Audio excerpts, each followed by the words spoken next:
Hello students, good morning. I am Pankaj Kumar, electrical lecturer from Government Polytechnic College, Dungarpur. और आज के session में अपन देखेंगे कॉम्बिनेशन सर्किट का next topic magnitude comparator. Combination circuit का last topic है ये। उससे पहले अपन ने काफ़ी टॉपिक देख लिए हैं, प्रोसेस देख लिया उसका, वो सब उन सब वीडियो के लिंक जो है डिस्क्रिप्शन में दिए हुए हैं। आप उन डिस्क्रिप्शन में जाके सभी के सभी देख लेना, अदरवाइज ये समझ में नहीं आएगा। और वीडियो अच्छा लग रहा है तो सब दूसरों के साथ भी शेयर करना, ताकि ज़्यादा से ज़्यादा स्टूडेंट्स को फ़ायदा हो। उसके कंपटीशन एग्ज़ाम के लिए भी काफ़ी इंपॉर्टेंट टॉपिक है ये, और अपने सेमेस्टर और सिस्टम के लिए भी काफ़ी इम्पोर्टेंट है। तो दूसरों के साथ शेयर करना, लाइक करना। ओके, तो अब मैं स्टार्ट करता हूँ आज का टॉपिक मैग्नीट्यूड कंपैरेटर। तो मैग्नीट्यूड कंपैरेटर है क्या चीज़? जैसे नाम से स्पेसिफाई हो रहा है कि कंपैरेटर है, मतलब दो वैल्यूज़ का कंपैरिजन करेगा।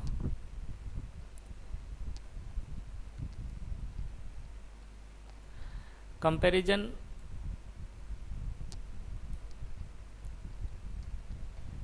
मतलब मैग्नीट्यूड में कोई जैसे दो नंबर दिए मैंने, वो चीज़ें मैग्नीट्यूड में कौन सा बड़ा है कौन सा छोटा है, वो मतलब पॉसिबिलिटी क्या क्या हो सकती है अपनी। कोई दो नंबर है तो बड़ा भी हो सकता है, बराबर हो सकता है और छोटा हो सकता है। तो ये चीज़ अपन को इस लॉजिक सर्किट के थ्रू डिजाइन करनी है कि अपन को दो नंबर हैं उनको कंपैरिजन करना उनका, तो किस तरीके से आउटपुट आएगा। तो ये करता क्या है magnitude comparator? Determines the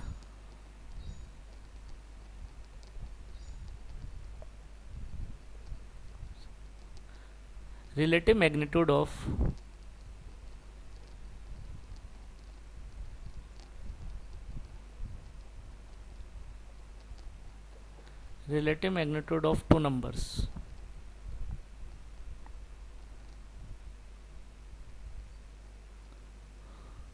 second है, ये दो टाइप का होता है। दो टाइप का मतलब सिंगल बिट मैग्नीट्यूड कंपैरेटर और मल्टी बिट मैग्नीट्यूड कंपैरेटर। दो टाइप कौन कौन से हो गए? सिंगल बिट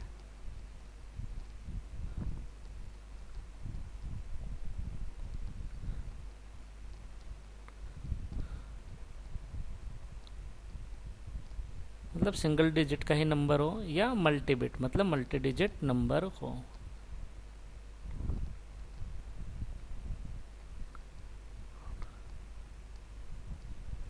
दो तरह के होते हैं, मैग्नीट्यूड को कंपैरिजन करना है। ठीक है, तो अपन एक एक अब देख कर लेते, चेक कर लेते हैं। सबसे पहले अपन एग्जांपल लेते हैं सिंगल बिट मैग्नीट्यूड कंपैरेटर का।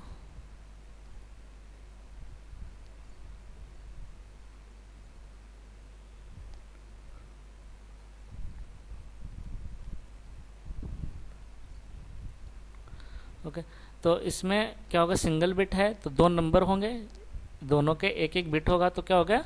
सबसे पहले जो कॉम्बिनेशन सर्किट बनाने का प्रोसेस है उसके अंदर इनपुट आउटपुट को पहचानना। तो इनपुट कितने होंगे? दो इनपुट होंगे, और दोनों के दोनों इनपुट क्या होंगे? Single bit, two input of one bit each. ठीक है, दो इनपुट होंगे, दो नंबर होंगे, और वन वन बिट के होंगे, जो का अपन को कंपैरिजन करना है। ब्लॉक डायग्राम बना के देख लेते हैं अपन किस तरीके से होंगे। इनपुट दो नंबर ए बी, क्या है ये? Single bit magnitude comparator. तो आउटपुट में तीन तरह के होंगे।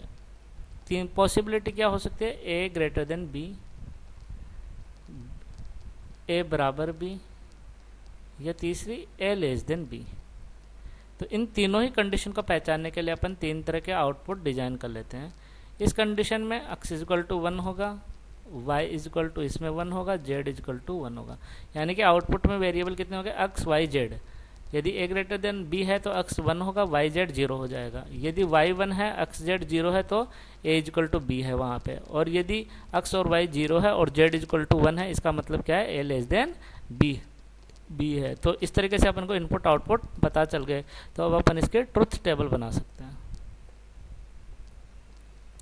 ट्रुथ टेबल में क्या होंगे? दो नंबर ए और बी, और आउटपुट एक्स वाई जेड। ठीक है, तो ए और बी के क्या क्या कॉम्बिनेशन बन सकते हैं? 0 0 0 1 1 0 1 1। अब देखना यहाँ पे क्या है, a बराबर b है तो y क्या आएगा 1 और x और z क्या जाएंगे 0। यहाँ पे a लेस देन b है तो क्या होगा, z 1 आएगा, y इजकल टू 0 आएगा और x इजकल टू 0। यहाँ पे a ग्रेटर देन b है तो यहाँ पे 1 आएगा x और y और z क्या आएंगे 0। और यहाँ पे फिर से a और b बराबर है तो यहाँ पे y 1 आएगा और बाकी 0 आएंगे। तो ये क्या बन गया अपनी ट्रुथ टेबल। अब यहाँ ये हो गया अपना सेकंड पार्ट कंप्लीट। थर्ड है बूलियन एक्सप्रेशन, वो ही जो सबसे पहले क्लास में मैंने बताया था प्रोसेस, उसी प्रोसेस को अपन फॉलो कर रहे हैं। Boolean expression x equal to क्या हो जाएगा, यहाँ पे 1 है तो a b bar, y equal to क्या हो जाएगा, 2 है यहाँ पे ये और ये तो ये हो जाएगा a bar b bar plus A B. इसको अपन ये भी लिख सकते हैं A B bar plus A bar B का नोट, ठीक है। उसके बाद में z क्या हो जाएगा, z में यहाँ पे 1 है तो ये हो जाएगा a बार b, ठीक है। ये बूलियन एक्सप्रेशन हो गया, ऑलरेडी सिंप्लीफाइड फॉर्म में है। अब अपन इसका डिजाइन बना देते हैं। तो 2 इनपुट हैं a और b, तो सबसे पहले आएगा ए बी बार, अक्स क्या है ए बी बार, तो ये हो गया ए और बी बार बनाने के लिए नोट लगा दिया मैंने। और इन दोनों का क्या करूँगा मैं, एंड ऑपरेशन कर दूंगा। तो यहाँ पे क्या आ जाएगा, आउटपुट आएगा ए बी बार और ये किसके बराबर हो गया, अक्स के बराबर। अब उसके बाद में आएगा ए बार बी,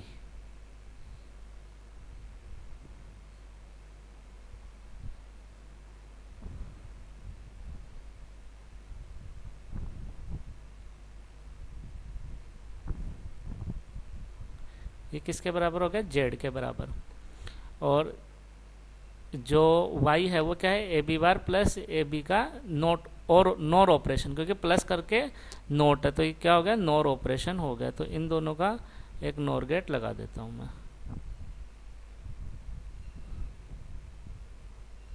ये हो गया नोर गेट अपना, तो ये क्या आ गया y। तो ये हो गया अपना क्या, design, logic design, logic circuit of single bit magnitude comparator का लॉजिक सर्किट ये हो गया। सेम वही प्रोसेस फॉलो किया, ये 5th स्टेप आ गया अपना। क्या प्रोसेस फॉलो किया, इनपुट आउटपुट कितने होंगे वो पहचान लिया, ट्रुथ टेबल अपन ने बना ली, ट्रुथ टेबल बन गई, बूलियन एक्सप्रेशन निकाल लिया, simplification not possible. 4th step जो है अपना simplification not possible.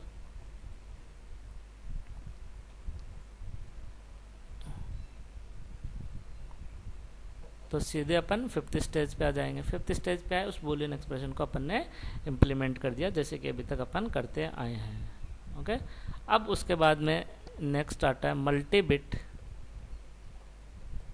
Magnitude comparator.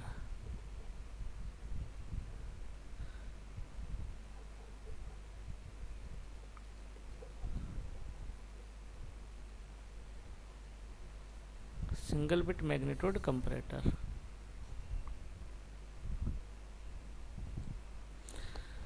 Okay. तो इसमें क्या होगा, 2 इनपुट होंगे, 2 इनपुट और दोनों 1 बिट से ज़्यादा होंगे। अपन यहाँ पे 4 बिट का एग्जांपल लेते हैं, आर ऑफ 4 बिट ईच, ठीक है। तो अपन यहाँ पे 4 बिट कंपैरेटर देख रहे हैं अपन। इनपुट आउटपुट अपन को पता ही है, वो ही होंगे, बस यहाँ पे इनपुट क्या है 4 बिट का हो जाएगा, 4 बिट मैग्नीट्यूड कंपैरेटर। 2 इनपुट हैं ए और बी और दोनों 4-4 बिट के हैं, तो अपन इसको लिख देते हैं। इसमें है A3 A2 A1 A0 और ये जो है इसका फॉर्मेशन है B3 B2 B1 B0। Output में उसी तरीके से x इक्वल टू 1 है, होगा कब, यदि a ग्रेटर देन b है, तो y इक्वल टू 1 होगा जब a इक्वल टू b है, और z इक्वल टू 1 होगा when a less than b है, ठीक है। ये अपना ब्लॉक डायग्राम बनेगा। अब अपन को यहाँ पे बूलियन एक्सप्रेशन टाइप बनाना है, क्योंकि यहाँ पे 4 बिट के लिए ट्रुथ टेबल अपन सोच लेंगे, डायरेक्ट अपन बूलियन एक्सप्रेशन लिखते हैं। सबसे पहले y के लिए मैं लिखूँगा, नंबर है A3 A2 A1 A0, और दूसरा है B3 B2 B1 B0। अब ये सबसे पहले अपन y का देखते हैं, y की calculation. y is equal to 1 किस कंडीशन में होगा? y इज इक्वल टू 1 होगा जब ये चारों के चारों डिजिट आपस में बराबर हों, क्योंकि यदि ये चारों बराबर नहीं हुई तो एक बड़ा होगा और एक छोटा होगा। चारों के चारों डिजिट बराबर हुई तभी दो नंबर आपस में बराबर हो सकते हैं। तो अपन एक एक बिट एक एक को चेक कर लेते हैं। इधर से चलते हैं, मान लो y3 को चेक किया, A3 और B3 को चेक किया, तो A3 XNOR ऑपरेशन करेंगे अपन किसके साथ में? B3 के साथ में। क्यों कर रहा हूँ मैं XNOR की? यदि आपको ट्रुथ टेबल याद हो तो उसमें XNOR में XNOR के ट्रुथ टेबल बना के दिखा देता हूँ मैं आपको। AB XNOR operations.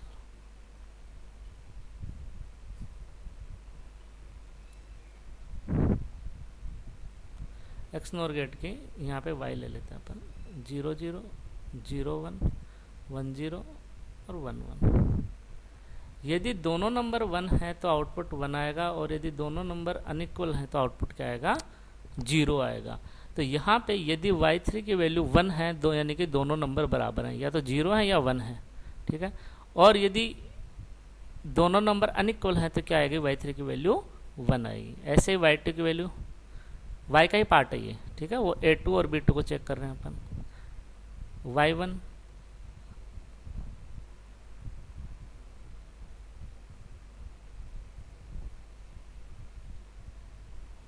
XNOR operation. इससे क्या हुआ? ये चारों 1 कब आएंगे?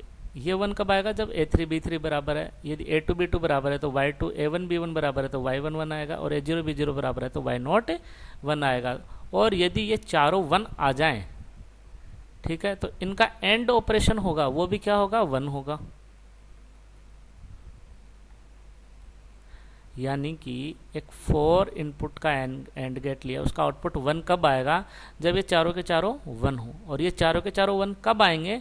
जब जो दोनों नंबर हैं उनके हर बिट बराबर हो आपस में, ठीक है। तो यदि ये आपस में बराबर हैं तो ये 1 1 1 आएंगे, और ये 1 1 आएंगे तो इनका एंड ऑपरेशन भी 1 आएगा। तो ये y इक्वल टू 1 कब आएगा? जब ये नंबर पूरे के पूरे सेम हो, तभी y इक्वल टू 1 आएगा। तो इससे पता चल गया अपन को a इक्वल टू b कब आएगा? a इक्वल टू b होगा तभी y इक्वल टू 1 आएगा। और इसके लिए क्या चेकिंग करेंगे अपन? हर डिजिट की इस तरीके से चेकिंग करेंगे।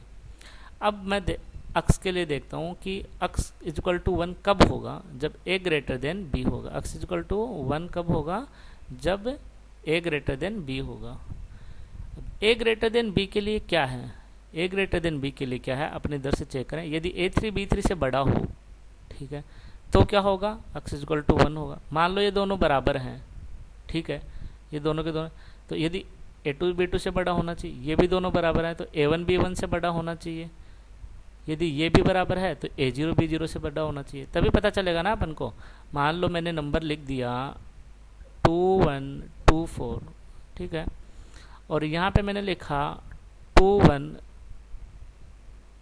0 5, ओके। इधर से चेकिंग करनी है, क्योंकि इधर से इसलिए चेकिंग नहीं करनी है कि यहाँ पे 4 लेस देन 5 है, लेकिन इसका मतलब ये नहीं है कि ये नंबर जो है ये इससे बड़ा हो गया।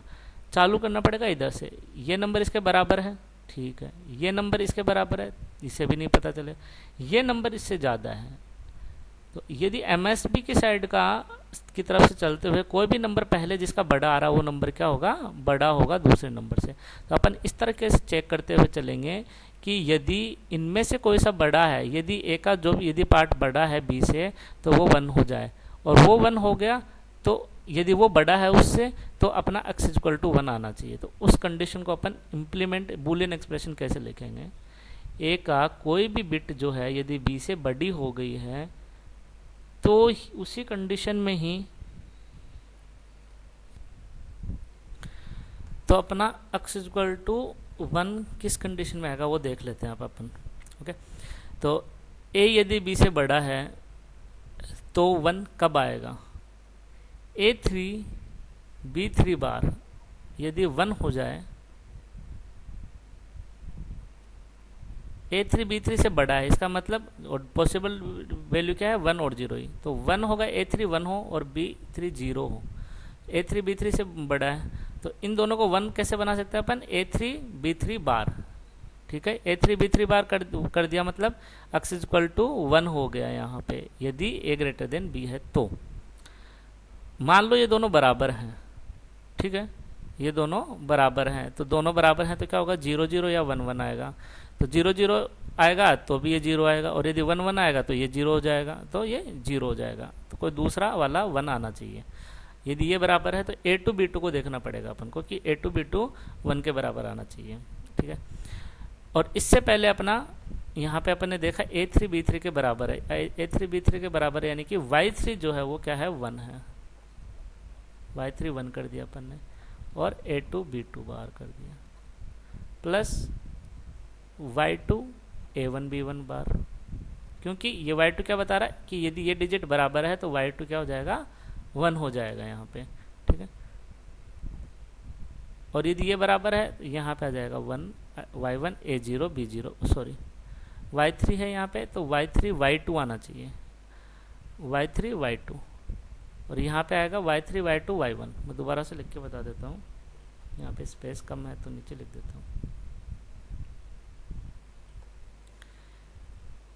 x इज इक्वल टू क्या बनेगा? Boolean expression A3 B3 bar plus Y3 A2 B2 bar plus Y3 Y2 A1 B1 bar plus Y3 Y2 Y1 A0 B0 बार।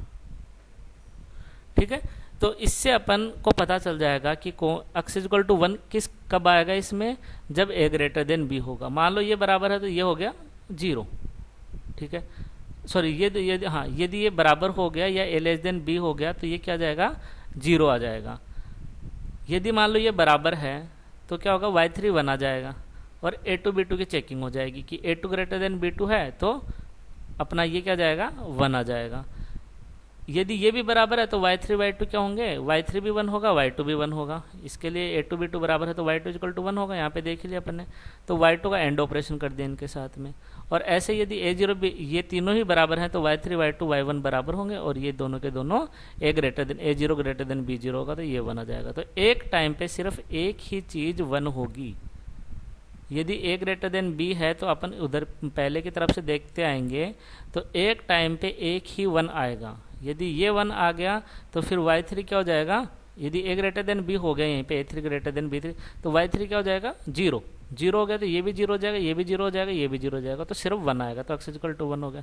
मान लो ये बराबर है तो A2 ग्रेटर देन B2 निकल गया, यदि ये बराबर है तो ये 1 हो जाएगा।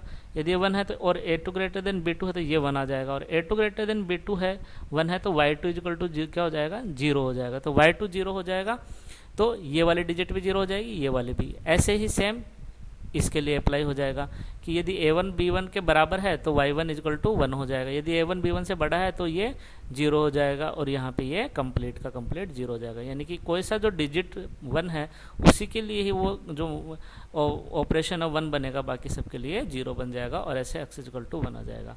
अब ऐसे ही अपन को Z के लिए निकालना है, तो Z के लिए क्या करेंगे? A B बार की जगह A bar B, A3 bar B3 bar B3 plus Y3 A2 bar B2 plus Y3 Y2 A1 bar B1 plus Y3 Y2 Y1 A0 bar B0।